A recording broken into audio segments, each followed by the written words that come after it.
Hi అండి, welcome to our channel Sivareddy పగడాల. మనకు 2024లో election అయిపోయింది. ఎలక్షన్ అయిపోయిన తర్వాత రిజల్ట్ వచ్చింది.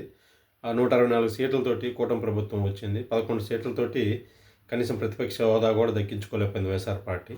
జస్ట్ విపక్ష పార్టీగా కొనసాగుతుంది. మరి ఇప్పటికి 21 నెలల పరిపాలన అయిపోతుంది. సో దీన్ని బట్టి మరి గ్రాఫ్ ఎలా ఉంది, ఈ కూటమి పార్టీల గురించి పాలన గురించి ప్రజలేమనుకుంటున్నారు, అదే అప్పటి వైఎస్ఆర్ పార్టీ పాలనతోటి ఎలా కంపేర్ చేసి మాట్లాడుకుంటున్నారని మనం మాట్లాడుకునే ముందరగా నేను మన వ్యూవర్స్ని రిక్వెస్ట్ చేసేది ఏంటంటే, ఇప్పటివరకు మన ఛానల్ ఎవరైనా సబ్స్క్రైబ్ చేసుకోని ఉంటే సబ్స్క్రైబ్ చేసుకోండి. కంటెంట్ నచ్చితే లైక్ చేయండి, షేర్ చేయండి. ఓకే, ఇప్పుడు మ్యాటర్లోకి వెళ్తే ఓకే, 20 నెలలు 21 నెలలు నిండింది.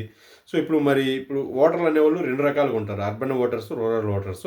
ఫస్ట్ మనం అర్బన్ ఓటర్స్ ఏమనుకుంటున్నారో మాట్లాడుకుందాం. అర్బన్ ఓటర్స్ చూసుకుంటే ఈ కూటమి పాలన పట్ల బాగానే పాజిటివ్గా ఉన్నారు. ఎలాగంటే రోడ్లు బాగానే ఉంటున్నాయి, ఇంకా అభివృద్ధి పరిశ్రమలు వస్తున్నాయి, ఇంకా రాజధాని కూడా బాగానే చేస్తున్నారు, పోలవరం మీద కూడా బాగానే ప్రోగ్రెస్ ఉంది, ఇంకా ఇతరత్ర సాగునీటి ప్రాజెక్టుల ప్రోగ్రెస్ కూడా బాగానే ఉంటుంది. ఇంకా వాళ్ళు వదిలి వెళ్ళి వేసిన ఫీజు రింబర్స్మెంట్ బకాయిలు 4,000 కోట్లు చెల్లించారు. అవి కాకుండా మొన్న ఈ మధ్య కూడా ఇంత 1,000 కోట్లు 1,500 కోట్లు మళ్ళీ చెల్లించారు. ఇంకా పథకాలు వస్తున్నాయి. లాస్ట్ ఇయర్ అన్నీ వచ్చినాయి. గ్యాస్ సిలిండర్లు అయితేనేమి, స్త్రీశక్తి బస్సు పథకం అయితేనేమి, తల్లికి వందనం అయితేనేమి, ఇంకా మిగతా పెన్షన్ బాగానే వస్తుంది. 4,000 చెప్పిన ప్రకారంగా ఇస్తున్నారు క్రమం తప్పకుండా. ఇవన్నీ ఉన్నాయన్నమాట.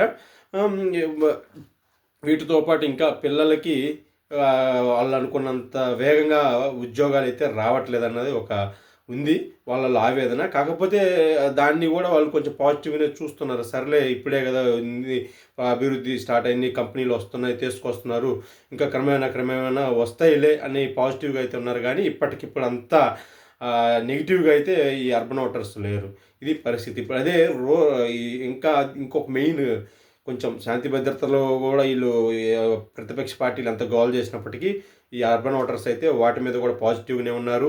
గంజాయి, మెయిన్ ఈ గంజాయి అయితే బాగా తగ్గింది. ఇదివరకు అయితే విచ్చలవిడిగా దొరికేది. యథేచ్ఛగా రోడ్ల మీద బీడీలు సిగరెట్లు తాక్కుంటూ వెళ్ళిపోయేవారు. ఇప్పుడైతే పూర్తిగా పోయిందని నేను చెప్పట్లేదు, కానీ చాలా వరకు తగ్గింది. దాని పట్ల కూడా వాళ్ళు చాలా సంతృప్తికరంగా ఉన్నారనమాట ఈ అర్బన్ ఓటర్లు అందరూ. అలాగే ఇంకా రూరల్ ఓటర్స్లో చూసుకుంటే, ఈ రూరల్ ఓటర్స్ కూడా సేమ్ ఇవే.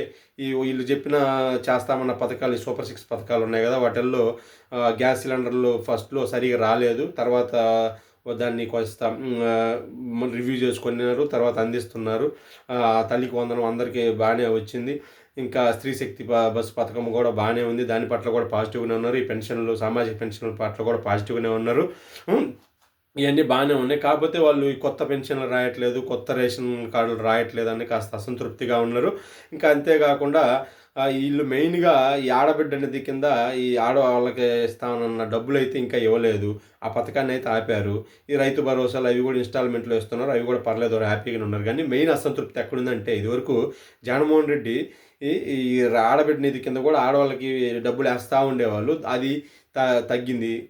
రెండోది వచ్చేసి, ఇదివరకు జగన్మోహన్ రెడ్డి ఫీజు రీయింబర్స్మెంట్ పథకాలు డబ్బులు ఇచ్చిన అరాకొర డబ్బులు కూడా ఏమంటే అందరికీ నేరుగా తల్లులకే ఇచ్చేసేది అనమాట. అట్లా కాకుండా వీళ్ళు ఏంటంటే స్కూళ్ళకి, కాలేజీలకి వేస్తున్నారు.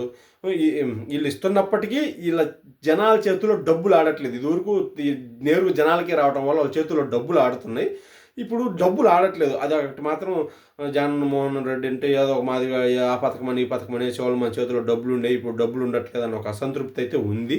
మెయిన్ అసంతృప్తి ఈ ఆడబిడ్డ పథకం ఇవ్వకపోవటం వల్ల అది ఇంకా ఎక్కువైంది అన్నది నా యొక్క అభిప్రాయం. ఇది తప్ప మిగతా పాలన పరంగా అయితే రూరల్ ఏరియాలలో కూడా రోడ్లు బాగానే వేస్తున్నారు, అక్కడక్కడ డ్రైనేజీలు అవి కూడా బాగానే చేస్తున్నారు. ఇంకా ఇవన్నీ చూసుకుంటే స్త్రీశక్తి బస్సు పథకం మీద అయితే వాళ్ళు చాలా పాజిటివ్గా ఉన్నారు. ఇంకా ఓవరాల్గా చూసుకుంటే జగన్మోహన్ రెడ్డి ఉన్నప్పుడు విపరీతంగా డబ్బులు మన చేతుల్లో ఆడేవి, ఇప్పుడు ఆడట్లేదు అన్నది ఒక ఇది ఉన్నప్పటికీ ఓవరాల్గా అయితే గవర్నమెంట్ మీద పాజిటివ్గానే ఉన్నారన్నది నేను చేసిన analysis. Okay, thank you so much.